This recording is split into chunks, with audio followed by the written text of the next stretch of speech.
Let's prove this special trig limit that says the limit of the sine of x divided by x as x approaches 0 is equal to 1. If we use direct substitution, we see that 0 divided by 0, we have that indeterminate form, which tells us there could be a limit. We're just going to have to do some rewriting. But, there's not a lot of rewriting that can be done for the sine of x divided by x. So we're going to rely on something called the squeeze theorem. The squeeze theorem, and you can read it here, but just kind of explained, and I'm going to refer here to this graph, says that if you've got a function, f of x, and it's always between g of x and h of x, so f of x is in the middle of g of x and h of x, except possibly at c. And if you'll notice in this illustration, there is a hole at c. These functions could certainly be defined at c, but they would just be points somewhere in this area. But if f is always between these, then here's what we know.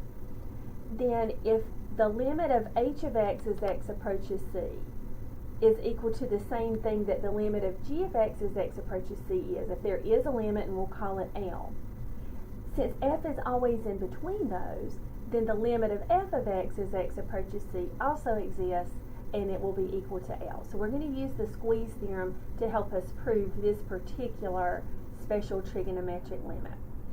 So I'm going to scroll down here, and what you see is a unit circle. It has a radius 1, and then we're identifying some different areas within and then also partially without in this triangle.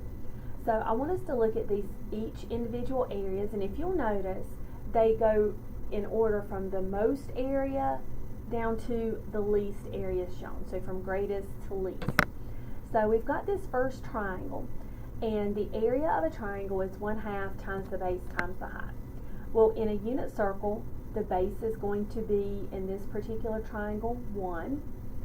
The height is going to be the same as the tangent of theta, the tangent of whatever this angle is.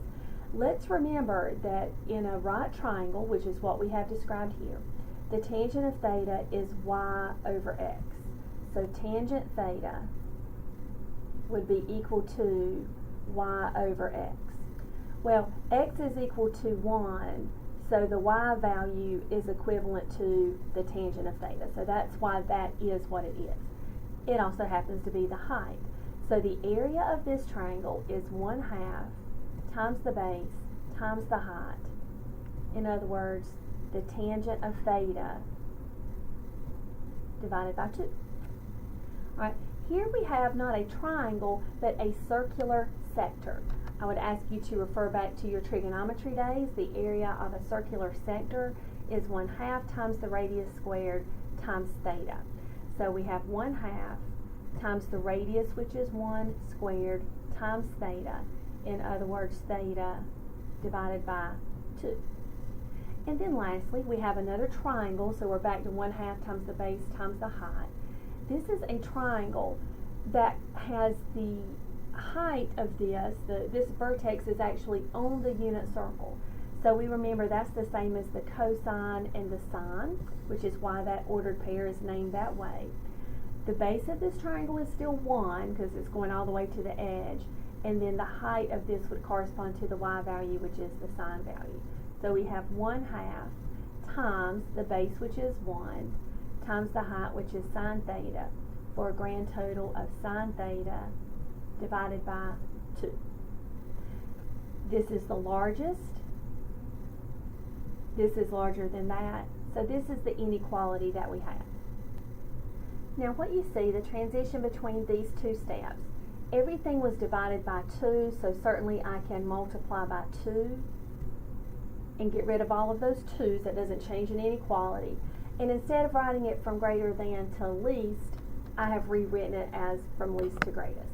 Now, we are trying to get to sine theta divided by theta, so we would love to have that expression somewhere and in the middle, because I want to have that function of interest, the squeeze theorem, in the middle. So what I'm going to do is divide everything by sine theta. That's only okay to do as long as I consider, all right, wait a minute, sine theta, let me think about approaching 0 from the right. Okay, so if I'm approaching 0 from the right, then that means all that the sign values are going to be positive. That means this is a positive, dividing by a positive preserves the inequality.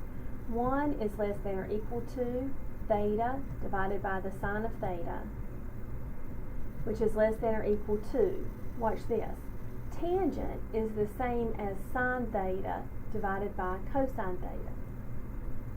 Dividing by the sine of theta is the same as multiplying by 1 over the sine of theta, which is sine thetas divide out and give me 1 over cosine theta. In this next step, what I've done to get from here to here is I've taken the reciprocal of each of these terms, which has the effect of changing their order. And I'd ask you to consider over here this numerical example. And we looked at one similar to this on the day 1 activity, now that I think about it. But if you know that 3 is less than or equal to 4, and 4 is less than or equal to 5, if you take the reciprocals of each of those values, what happens is their order is switched.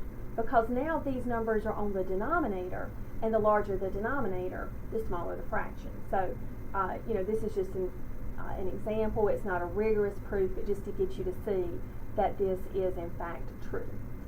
All right, so progress is being made. I have sine theta over theta, which is what I am interested in. But how does the squeeze theorem help this? Well, let's look at it. If we take the limit as theta approaches 0 of the cosine of theta, we have that the cosine of 0 is equal to 1. If we look at the limit as theta approaches 0 of 1, the limit of a constant is itself 1. So since the two outside functions have a limit as x approaches 0 of 1, then the inside function does too. So now we have that the limit as x approaches 0 of the sine of x, replacing theta with x, divided by x, is equal to 1, or do we? Well, we've considered x from the right, approaching 0 from the right. Let's consider approaching 0 from the left. Alright, so as we consider x approaching 0 from the left, let's think back to some trigonometric identities that we have, particularly in relating to even and odd. So if we're approaching 0 from the left, that means our angle, whether we're talking in terms of theta or in terms of x now, is where we are. That means that our angle will be negative. So let's replace these x's with the opposite of x, negative x. So now we're approaching 0 from the left. The sine of the opposite of x is equal to the opposite of the sine of x, because sine is an odd function. Negative x, of course, is negative x. But this negative divided by this negative results in a positive. So we have the same result from the left that we do from the right, and the squeeze theorem has given us this gift of this special trigonometric limit.